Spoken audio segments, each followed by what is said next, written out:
The Tokyo Bank poisoning mystery in post-World War II Japan.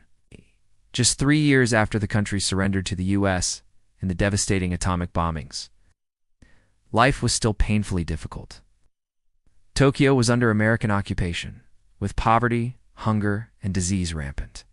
Dressed formally and wearing a brown coat and an armband indicating he was a public health official, he claimed to be a doctor from the Ministry of Health.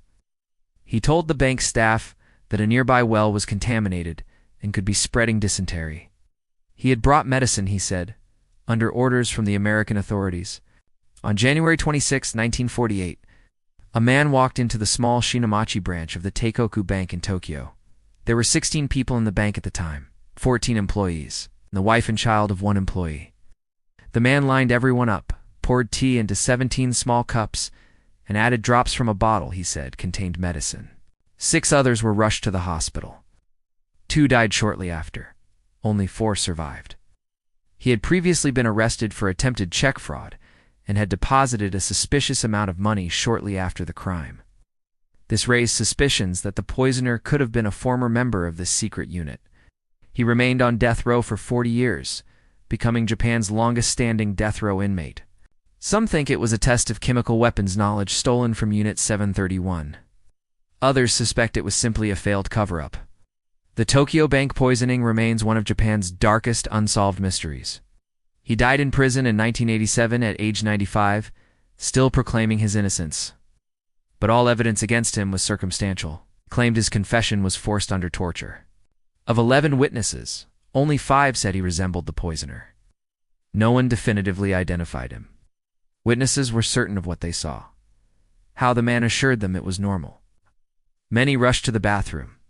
The man, meanwhile, calmly took the cups, cleaned up the scene, and stole money and a check amounting to what would be around $10,000 today.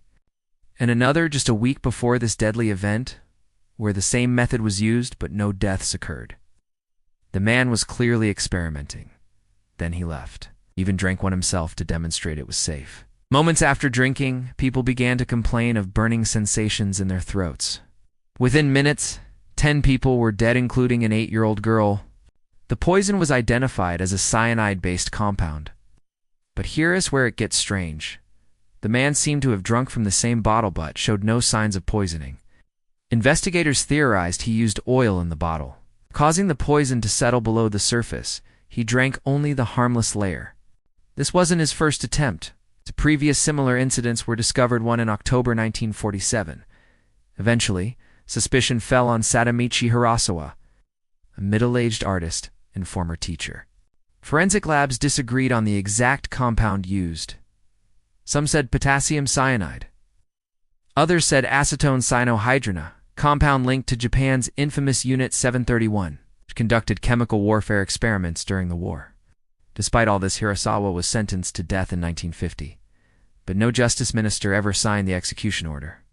To this day, many believe the real culprit was never caught.